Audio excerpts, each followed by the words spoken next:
Vamos investigar o estado da mente que aprende a respeito de si própria.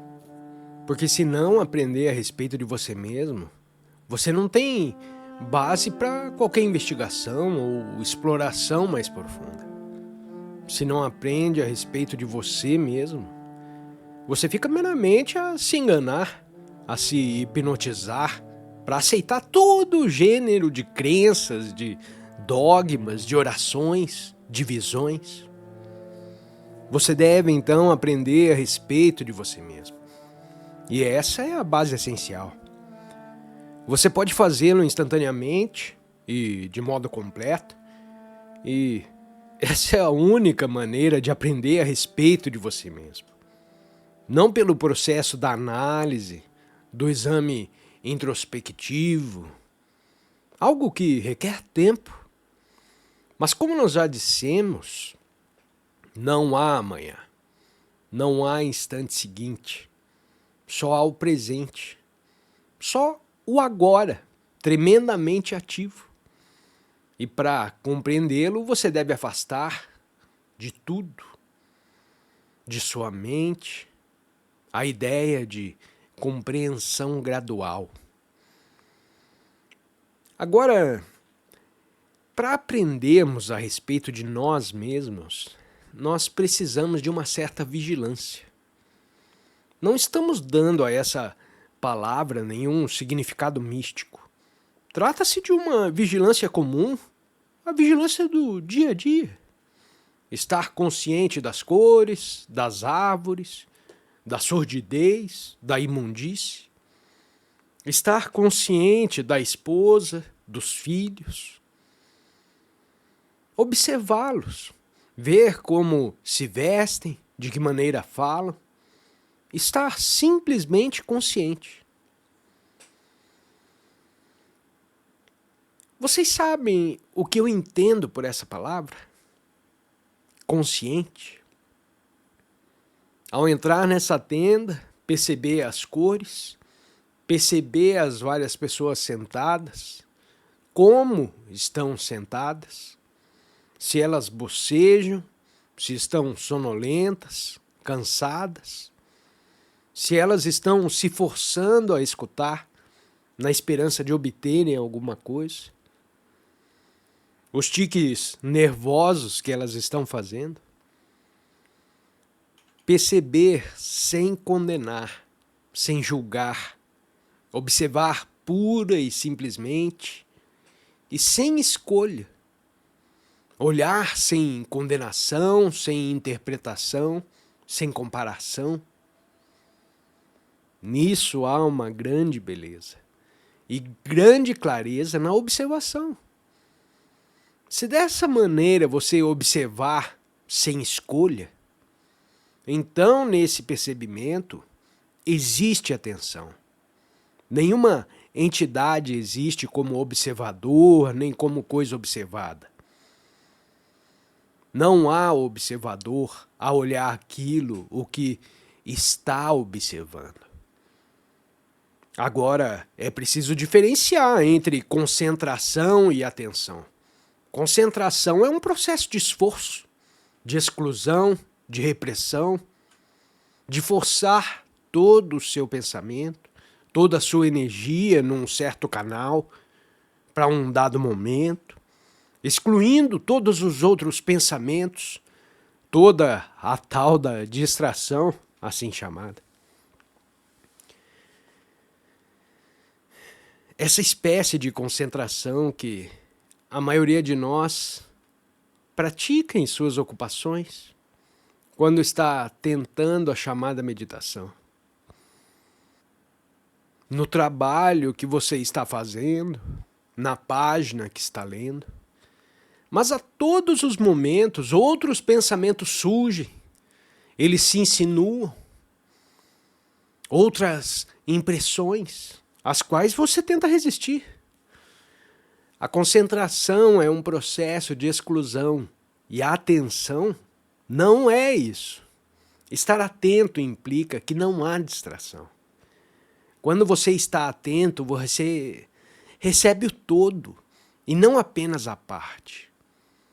Você vê os presentes, as formas de suas cabeças, as cores, as luzes.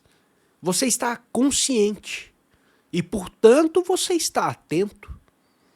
Nessa atenção não há observador nem coisa observada. Porque nela, todo o seu ser, toda a sua mente, todo o seu corpo, os seus nervos, os seus ouvidos, os seus olhos, tudo está atento. E, portanto, não há divisão. Nesse estado de atenção, há a autoobservação. Não há, portanto, uma autocondenação.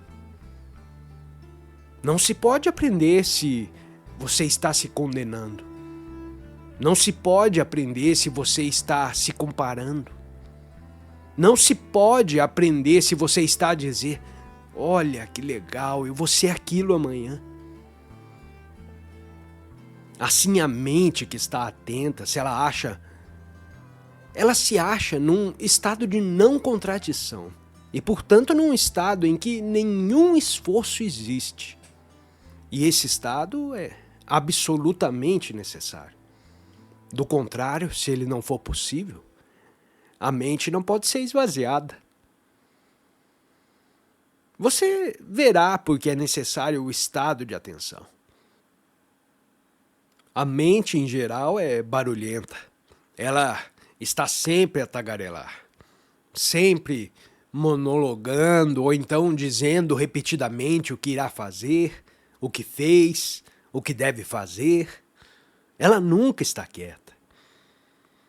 E pensa que para se produzir esse estado de quietude mental, deve-se praticar algum método. Um método que, por sua vez, se torna mecânico. Mas se estiver consciente de cada pensamento ao surgir, sem julgar, sem condenar nem aceitar, porém simplesmente num estado de atenção, você verá que a mente se torna extraordinariamente quieta. Você não a disciplinou para se tornar quieta, pois isso seria algo de efeito mortal. Porque se você disciplina a mente, ela se torna superficial, ela se torna vazia, ela se torna morta. E a mente deve ser viva, vigorosa, plena, algo cheio de vitalidade. Se você está atento, dessa atenção vem a sua peculiar disciplina, não solicitada, não repressiva. E só a mente que dessa maneira se disciplinou, pela atenção sobre si própria, e não mediante uma compulsão e ajustamento, só essa mente é lúcida. Então a mente que está atenta aprendeu a respeito de si própria, a respeito de seus conscientes e inconscientes motivos, a respeito das suas fantasias, ilusões, temores, ambições, ciúme, competição e todas as demais coisas que nós somos, não é? Quando a mente, mediante vigilância, aprendeu a respeito de si própria, ela se torna então quieta, não disciplinada, não narcotizada por drogas. Essa é a mente tranquila. Ela tem de estar tranquila. Do contrário, não está vazia. A mente de todos nós é o resultado de 2 milhões de anos de tempo. Ela está condicionada e moldada sob a compulsão de muitas impressões, sujeita a grande tensão, de ordem consciente e inconsciente, impelida pelas circunstâncias da vida. Essa mente, se não estiver totalmente quieta e não exigindo nem procurando, ela não ficará vazia. Toda coisa nova só pode se verificar no vazio.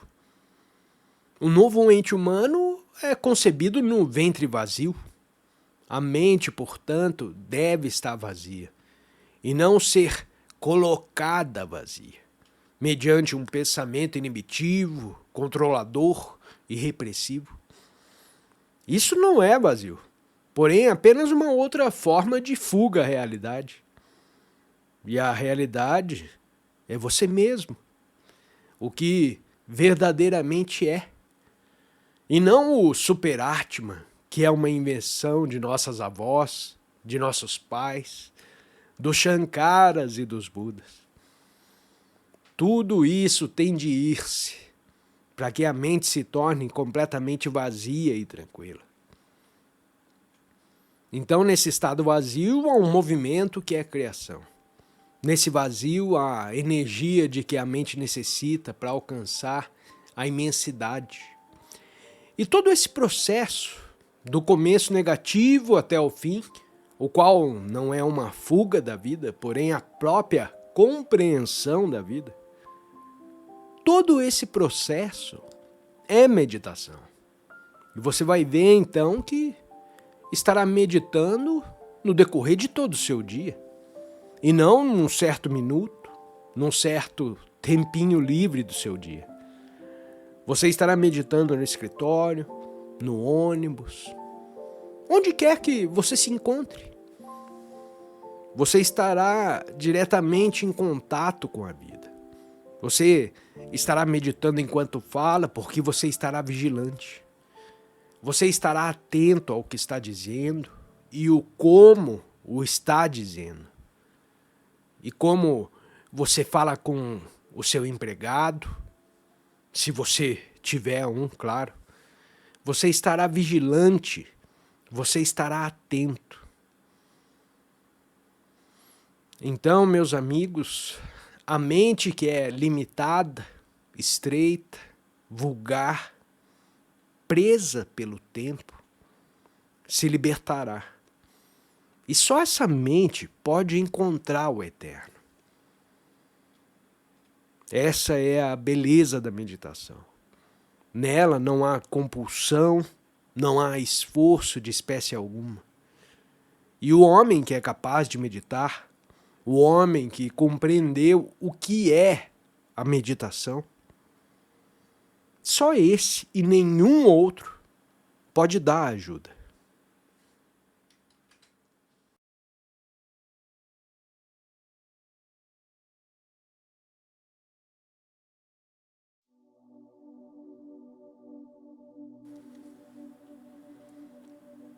Hoje nós vamos falar sobre o que é a vida religiosa e o que é a mente religiosa, que não são duas coisas separadas.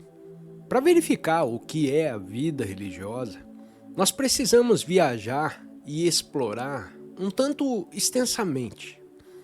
E a mim me parece que, sendo a nossa vida tão fragmentária e compartida, com suas várias formas de fuga e de atividade, a menos que nos encontremos numa atividade central capaz de abraçar o todo, nós não teremos possibilidade de viver uma vida coordenada, com paixão, com intensidade e com clareza.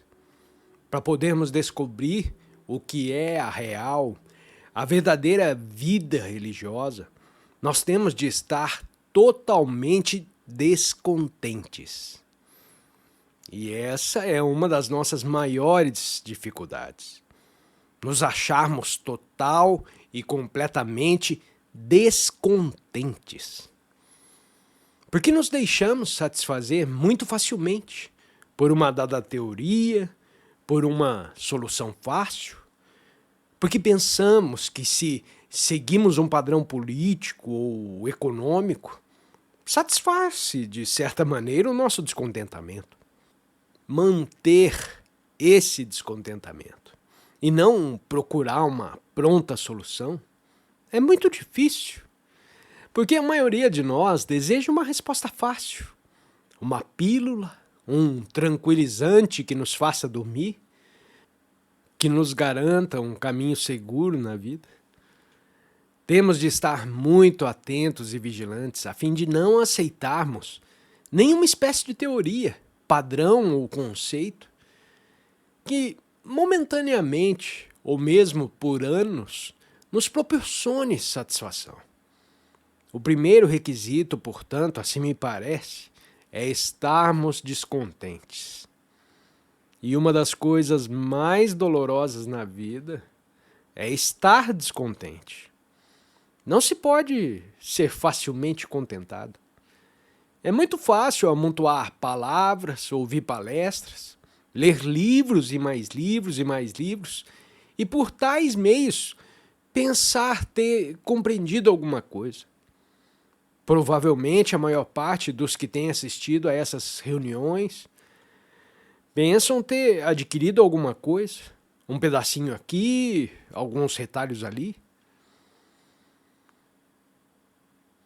Me parece que você não terá compreendido perfeitamente o que se esteve dizendo aqui ou o que se vai dizer, se apenas se interessa por uma dada sessão dessas palestras que te agradou, se você se sente satisfeito com essa solução parcial.